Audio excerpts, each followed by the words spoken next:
All right, so get ready for a deep dive. That's, well, a little different this time. Different how? It's gonna get a little weird. All right, I'm intrigued. Lay it on me. So, you guys send us stuff all the time, and we try to pick the most interesting things to deep dive into. We love getting all that stuff from you listeners. Keep it coming. And this one, well, the title alone kind of threw me for a loop, Oh, wait, so what is it? It's a paper called The Eternal Struggle, Asses versus Tits, a deeply philosophical and mildly unhinged analysis. Wow, that's... Yeah, I know. What a mouthful. It really is. And honestly, I gotta say, the paper lives up to the title. Oh, I bet it does. So what's the core idea? I mean, where do you even start with a title like that? Well, it gets at, like, a pretty basic question, I think. Okay. Why are we as humans, like, so fascinated by asses and tits? Yeah, good question. Right. I mean, is it just evolutionary? Is it cultural?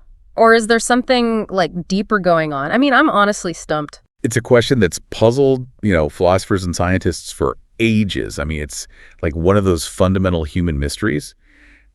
And this paper, I got handed to him, it takes a pretty unique approach. It's funny, but it's also surprisingly in-depth. Yeah, and that's why we picked it for this deep dive. It's right up our alley. Well, I'm definitely glad you're here to help unpack all of this, because I have a feeling I'm going to need some expert guidance. I'm happy to help. So where do we even begin with a topic like this? I mean, where does the paper even start? Well, they start by, laying some groundwork. They look at it from an evolutionary perspective. Okay. Because believe it or not, both asses and tits have some serious evolutionary street cred. So, like, they both serve an evolutionary purpose. That's what the paper argues, yeah. I am all ears. Tell me more about, like, the evolutionary advantages of, well, everything. Okay, well, let's take the human backside, for instance. Okay. The paper argues it's not just about cushioning back there. It's not. No. It's about power, agility, and, of course, that undeniable curvature that seems to have, like, captivated humans forever. Okay, so a strong, shapely behind was basically, like, a survival tool back in the day. Exactly. Think about our ancestors, running from predators, chasing down prey, strong glutes, like, essential. Yes, makes sense. It's like having a built-in turbo boost for your escape plan. Right. Gonna outrun that saber-toothed tiger. So I'm starting to see why, like, a good backside has always been appreciated. But what about the chest area? What's the evolutionary advantage there? Yes. Well, the paper uses some, shall we say, colorful language to describe breasts. I bet they do. They call them mammary marvels and mystical orbs of nurturing deception. Mystical orbs of nurturing deception. Okay, first of all, I am stealing that phrase that is gold, but what does it even mean? So they're basically saying that, well, breasts, obviously they evolved for feeding offspring. They've also become this, like, potent symbol of attraction. And, well, let's just say they might have evolved to keep those primal urges, front and center. So, like, it's not just about nurturing babies. It's about, like, keeping the species going. Right. That's the idea. Wow, that's pretty clever on evolution's part. It is. Right. Yeah. The paper goes into this whole thing about, like, the permanent prominence of breasts being, like, a way to make sure that reproduction is always on the mind, at least subconsciously. Interesting. It's a fascinating theory, even if it's a little, as the paper says, unhinged. Well, I'm starting to see why we chose this paper for today's deep dive. But, I mean, there's got to be more to attraction than just, individual body parts, right? Oh, absolutely. Yeah. And this is where things get really interesting, because the paper talks about the waist-to-hip ratio. Oh, yeah, the classic hourglass figure. Exactly. I've definitely heard of that, but honestly, I've never fully understood, like, what it actually means. So it's basically the ratio between the circumference of your waist and your hips. And, like, across cultures and throughout history, a certain waist-to-hip ratio has been consistently linked to attractiveness. So it's not just about having, like, a big behind or a large chest. It's about, like, the proportions, the overall shape. Yes, precisely. And the paper connects this back to evolution, suggesting that, this ideal ratio is subconsciously associated with health and fertility. Oh, I see. It's like we're wired to find certain shapes appealing because they signal, good health and reproductive potential. That's fascinating. It's like these seemingly superficial preferences are actually rooted in, like, much deeper biological and evolutionary factors. Exactly. It makes a lot of sense. But speaking of evolutionary factors and, well, buts, the paper brings up something I never expected to see in a scientific paper. What's that? Twerking. Yeah. Is it seriously an evolutionary milestone? Well, the paper presents it as like a legitimate debate within the scientific community. Oh, wow. Some researchers actually argue that twerking, with its emphasis on gluteal movement and rhythmic displays, Would be a form of nonverbal communication, like rooted in our evolutionary past. it's like a way of signaling fitness and, availability. That's one interpretation. Wow. I never thought about twerking in those terms. It's definitely like a powerful form of expression. I'll give it that. Yeah. But I'm curious, what about cultural influences? Like, haven't our preferences changed over time? You're absolutely right. What's considered attractive definitely shifts over time, and it's like not always a consistent story, Like Right. think back to ancient Greece or the Renaissance. It was all about, shall we say, ample bosoms. Yeah. It was all about the ladies with the curves up top. So what happened? Like, why did the booty suddenly become such a big deal in like the past decade or so? Well, the paper attributes this, and I quote, ass explosion, to a few key factors. Okay. Music, for instance, played a huge role. Right. You had artists like Sir Mix-a-Lot and Nicki Minaj. They practically built their careers celebrating the gluteus maximus. They were definitely pioneers in the bootylicious movement. Absolutely. But I think fashion also played a role, right? Like the rise of leggings, Oh, no, for sure. yoga pants, tight jeans, all of that put the spotlight on the backside. Totally. And you know what? The paper actually mentions this. Oh, yeah. It's kind of crazy. They call it a conspiracy theory Okay. that low-rise jeans in the early 2000s were like a deliberate attempt to suppress ass culture. Like they were trying to keep our booties hidden from the world. I know, right? It's like they were trying to like erase our curves. Wild. It's a good thing that fashion trend didn't last. But okay, what about the other side of this eternal struggle? How have our perceptions of, well, chests changed over time? Right. Well, the paper kind of traces the evolution of, breast appreciation. Okay. And they start with the 1950s, which they call, and I'm not making this up, the rise of the breast industrial complex.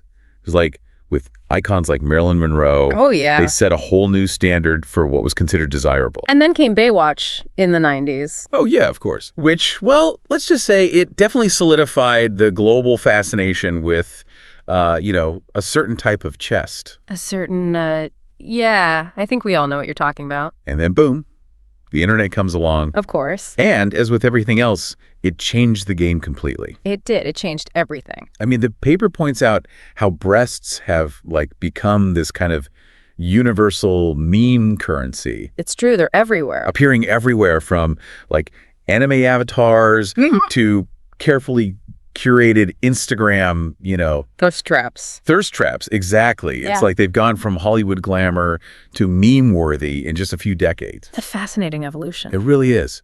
But even with all these changes, I mean, the paper argues that cleavage still remains like a powerful visual element in Western culture. Yeah, the classic never goes out of style. It really doesn't. Okay, so we've covered evolution, we've looked at cultural shifts, we've even touched on the internet's influence. Right. It's a lot to cover. This is already way more complex than I ever imagined. You and me both. So where do we go from here? What else does this paper have in store for us? Well, now it's time to get down to the nitty-gritty. Okay. The practical considerations of asses versus tits.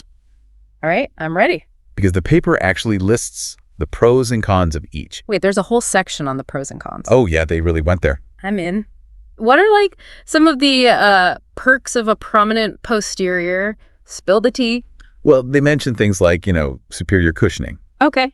Could see that. like a natural advantage in squats. Sure. And, of course, that undeniable appeal in, a well-fitting pair of jeans. Yeah, I got to show off those curves. Right. And, one more thing. It can't be overlooked. A strong backside is essential for a career in professional twerking. Right. If you're going to twerk, you got to have the right equipment. You gotta have the goods. Exactly. So it's practical, A&D stylish. It's a win-win. The best of both worlds. But I'm guessing there are some downsides too. Like it can't all be sunshine and roses, right? Of course not. They highlight some relatable struggles, like, those existential crises of trying to find a comfortable sitting position with a larger derriere. Oh, I can definitely relate to that. Right. Like, sometimes you just can't find a comfortable spot. Especially on those tiny chairs. Exactly.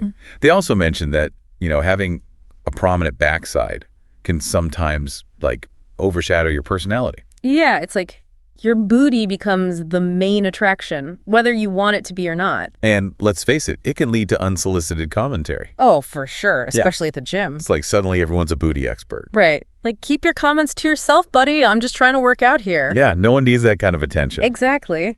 But let's be fair. Chests probably have their own set of, pros and cons, right? Oh, absolutely. The paper gets into those as well. Okay, so lay it on me. What are the advantages of, On the plus side, you've got nature's built-in pillows. right. They can elevate any outfit. And some even believe they provide like a tactical advantage in negotiations. Wait, really? Yeah, that's in there. I mean, I've never personally tried that tactic. I don't know. We might need more research on that. I volunteer as tribute. Let's see what we can do. Well, okay, so what about the downsides? Because there's got to be some, right? Of course. The paper brings up some, let's call them gravitational challenges. Yeah, gravity's not always our friend. Not always. And then there's the ever-present male gaze phenomenon. Right, which can be Uncomfortable. to say the least. Mm-hmm. And then, of course, there's the whole financial burden of finding like well-fitting supportive undergarments. Yes. The struggle is real. It really is. Oh. Okay, so it sounds like both sides of this eternal struggle have their own unique advantages and disadvantages. Right. It's a tie so far. It's definitely a close call. But we've only just scratched the surface here. Really, there's more. Oh yeah, there's a whole lot more to explore. Well, including some surprising insights into what your preference for asses or tits might say about your personality. Wait, really? There's a link between my personality and my preferences. That's what the paper claimed. Okay, now I'm really intrigued. We'll have to dive into that in part 2. We will, I promise. It's worth the wait. Okay, so last time we left off on a pretty big cliffhanger. A cliffhanger. Yeah, about like personality and, Real. asses versus tits. Yes. It's all connected, apparently. It is, according to this paper, anyway. I'm still kind of reeling from that last bit. Like, there's a whole psychological angle to this. I had no idea. Well, it's true. The paper digs into some pretty fascinating research on this. Okay, I am hooked. Spill the tea. What is my preference for certain curves say about me?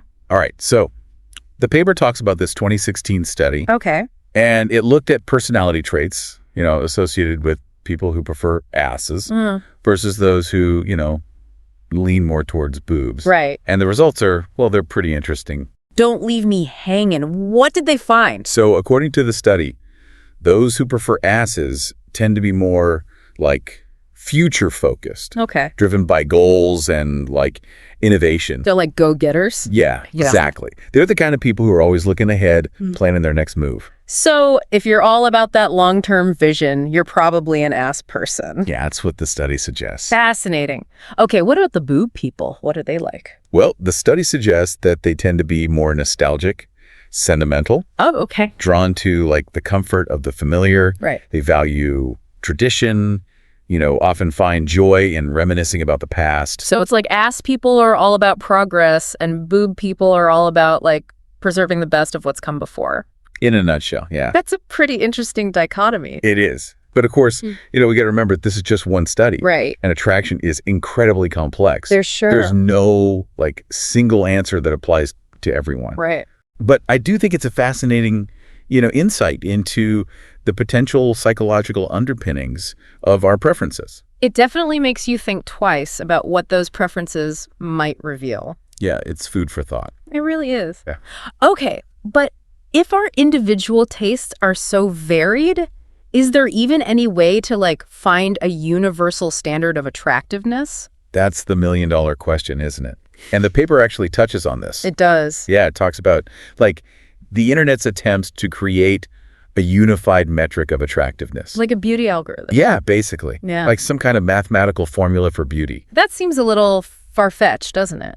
It does. And, the paper points out that these attempts have largely failed Yeah, I can see why. because, well, people are diverse. Right. Beauty is subjective. Totally. What one person finds attractive, another might find like completely boring. Exactly. And that's okay. There's no need to force a universal standard. It's like trying to fit everyone into the same mold, and that just doesn't work. No, it doesn't. People are unique, and so are their tastes. Absolutely. But there's one group that the paper highlights as like potential peacemakers in this whole eternal struggle. Oh, who's that? Thigh enthusiasts. Thigh enthusiasts. Yeah. So the key to unifying everyone in this debate is legs. It might sound a little strange, but the paper's argument is that those who appreciate thighs, they represent a more inclusive and like holistic perspective on the human form. So instead of focusing on like one specific body part, it's about like appreciating the whole package. Exactly. It's about recognizing that beauty can be found in all shapes and sizes, and that there's no one right way to, appreciate the human form. I love that. It's not a competition. It's about celebrating the amazing diversity of, bodies and preferences. Well said. Okay, but we can't talk about all of this without addressing the elephant in the room. The elephant. Or should I say the algorithm in the feed? Media influence. Yes, of course. Media influence is huge. Yeah. I mean, Hollywood has always had a huge impact on like what's considered attractive. Right. And social media has just taken that influence to a whole new level. Absolutely. The paper actually goes into this in quite a bit of detail. Oh, it does. Yeah, it points out how Hollywood has, flip-flopped between titty supremacy and booty ascendance, depending on the decade. And probably the available CGI budget. Right, exactly. Okay. But social media, it's a different beast altogether. It really is. It's like a constant stream of images and videos, all vying for our attention, shaping our perceptions of beauty without us even realizing it. It's incredibly powerful. So what does the paper say about how social media is like influencing this whole ass versus tits debate? Well, it highlights how algorithms on platforms like Instagram and TikTok, they seem to favor like ass-centric content. So even though boobs might still like dominate mainstream advertising, online it's all about the booty. That's the trend the paper observed. Interesting. It's like our brains are being pulled in two different directions. It's a fascinating dynamic. It really is. What about platforms like OnlyFans? Oh, right. Where creators can, monetize their assets. Yes, exactly. What does the paper say about that? So it suggests that platforms like OnlyFans have created this like hyper-personalized digital economy. Okay. Where both ass and tit proponents can like thrive and find their audience. It's like the internet has leveled the playing field in a way. To some extent, yes. Allowing for more, diverse expressions of beauty and desire. And entrepreneurship. Exactly. But this new landscape comes with new challenges, right? Of course. And the paper brings up some really important questions about like the potential downsides of this hyper-focus on body parts. Right, because it's one thing to, appreciate the human form, but it's another to like reduce people to just their body parts. Yeah, it's a slippery slope. And create this like hypersexualized environment where everything is about like likes and views and dollar signs. It's a valid concern. I mean, it's important to have these conversations and be mindful of like the messages we're internalizing, both online and offline. Absolutely. This isn't just about asses versus tits. It's about, body image and self-esteem. And respecting the diversity of human experiences. Exactly. Honestly, this deep dive has really opened my eyes to how much more there is to this topic than like meets the eye. It's deeper than it looks on the surface. It really is. I'm starting to see why they called this paper deeply philosophical. And we're not done yet. Really? There's more. Yeah. We still need to cover the paper's conclusion. Okay. We got a final, thought-provoking question for you to ponder. All right, now I'm really curious. I can't wait to see what this paper has in store for us in the final part of our deep dive. Welcome back to the deep dive. We've been talking about this paper, The Eternal Struggle, and... Asses versus tits, yeah. Yeah, the whole thing. And let me tell you, this has been one wild ride. It has been a fascinating discussion. Seriously, like one of the most thought-provoking deep dives we've ever done. I think so, too. Okay. It's amazing how much there is to unpack with, this seemingly simple topic. Yeah, it's like we started with this question of asses versus tits. Right. And we ended up diving into evolution and psychology and even the ethics of objectification. The paper really does take you on a journey. It does. So where do we even go from here? Where does the paper leave us? Well, it doesn't really try to declare a winner in this debate. It doesn't. No, it's not about team ass winning or team tits, taking the crown. Okay, so what's the takeaway then? It's more about encouraging us to think critically about our own preferences and to recognize that, there are so many different ways that humans experience and express attraction. So instead of getting caught up in this battle between butts and boobs, right, we should be focusing on understanding and appreciating the incredible variety of bodies and preferences that exist. Yeah, embracing the diversity of human desire. Exactly. And you know what? The paper ends with a really interesting suggestion. Oh, what's that? It proposes that maybe, just maybe, the key to unifying everyone in this, like, eternal struggle lies with thigh enthusiasts. Thigh enthusiasts. Or I know, right? So the peacemakers in this whole thing are the people who appreciate legs. It's kind of a wild idea, but the paper argues that those who appreciate thighs, they might represent, like, a more holistic approach to appreciating the human form. Okay, I can see that. Like, they're not fixated on just one specific body part. Right. They see the beauty in, like, the whole package. So it's about looking beyond the binary of asses versus tits. Exactly. And embracing a more inclusive perspective on beauty. Right, recognizing that beauty can be found in all shapes and sizes, and there's no, like, one right way to appreciate the human body. It's about celebrating diversity, rather than trying to fit everyone into a narrow definition of what's considered desirable. I love that. So the paper ends, but it still leaves us with this question, like, are thighs really the answer? Right. Or is the real answer simply that, beauty is subjective? And there's no right or wrong when it comes to what we find attractive. Exactly. I mean, ultimately, it's up to each of us to decide what we find beautiful. And to respect the choices of others. Absolutely.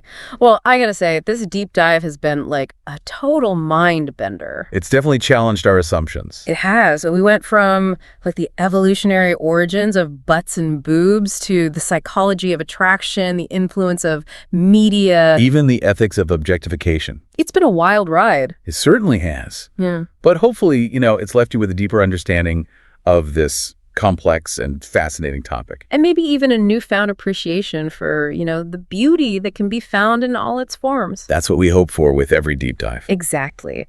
So the next time you find yourself, pondering the age-old question of asses versus tits, right, remember, it's not about choosing sides. It's about celebrating the beauty of diversity. Exactly. Well, that's all the time we have for today's deep dive. Thanks for joining us. We'll see you next time for another fascinating exploration into the world of knowledge and ideas. Until then, keep questioning, keep exploring. And keep diving deep.